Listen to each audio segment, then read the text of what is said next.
어제 먹은 메뉴는 잘 기억나는데 방금 하려던 말이 입안에서만 맴도십니까? 혹시 소화는 잘 되는데? 이유 없이 손발이 찌릿해서 그저 혈액순환이 안 되는 줄 알고 혈액순환제만 드시고 계시진 않았나요? 화면을 2번 눌러주세요. 일상에서 무심코 지나친 이 작은 변화들이 사실은 우리의 뇌와 신경계가 보내는 중요한 신호일 수 있습니다. 오늘 영상에서는 내 몸을 지키기 위해 꼭 알아야 할 3가지를 핵심만 담았습니다. 첫째, 건망증과 치매를 집에서 가장 쉽게 구별하는 법. 둘째, 손발 저림이 위험 신호일 때 나타나는 명확한 특징. 마지막으로 뇌와 신경을 젊게 유지하는 일상 속 핵심 습관까지 딱 5분 만에 정리해드립니다. 오늘 당장 내 몸의 상태를 객관적으로 점검하고 소중한 건강을 지키는 지혜를 얻어가시기 바랍니다. 나이가 들면서 가장 걱정되는 질환 중 하나가 바로 치매입니다.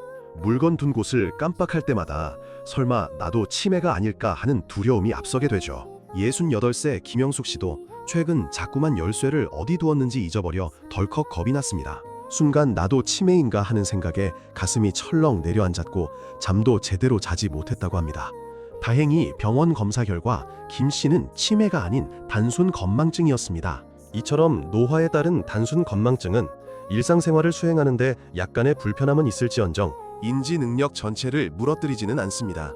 그렇다면 나와 내 가족의 상태가 건망증인지 치매인지 어떻게 구별할 수 있을까요?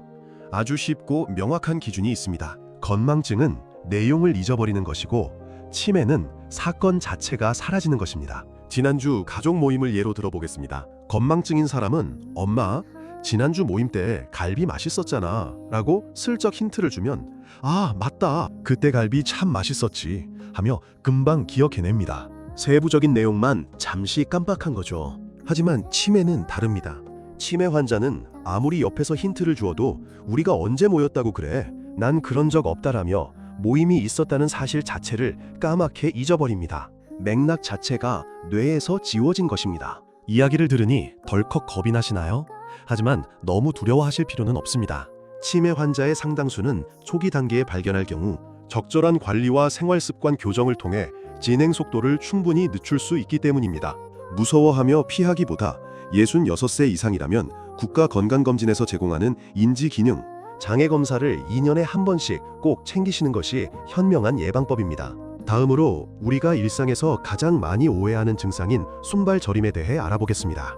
많은 분이 손발이 저리면 혈액순환이 안 돼서 그렇다고 생각하시지만 이는 사실과 다릅니다. 손발 저림은 피가 안 통하는 게 아니라 신경이 눌려 있는 것입니다. 실제 혈액순환 장애에 의한 증상은 저림보다는 통증이나 시림으로 나타나는 경우가 훨씬 많습니다. 정말 피가 안 통하는 것이 원인이라면 손발이 눈에 띄게 창백해지거나 감각이 둔해지는 증상이 동반됩니다. 우리가 느끼는 찌릿찌릿하고 남의 살 같은 저림 증상의 대부분은 신경계의 문제입니다. 우리 몸의 신경계 중 어느 한 곳이라도 압박을 받거나 이상이 생기면 저림 증상이 나타날 수 있습니다. 특히 주의 깊게 보셔야 할 신호 3가지가 있습니다. 첫째, 저림 증상이 몸의 한쪽에만 나타나면서 두통이나 어지럼증, 발음장애가 동반된다면 이는 즉각적인 진료가 필요한 뇌 질환의 신호일 수 있습니다. 둘째, 양쪽 발끝에서 시작한 저림이 점차 발목을 거쳐 손끝까지 양측 대칭으로 올라온다면 당뇨병, 다발신경병증을 염두에 두어야 합니다.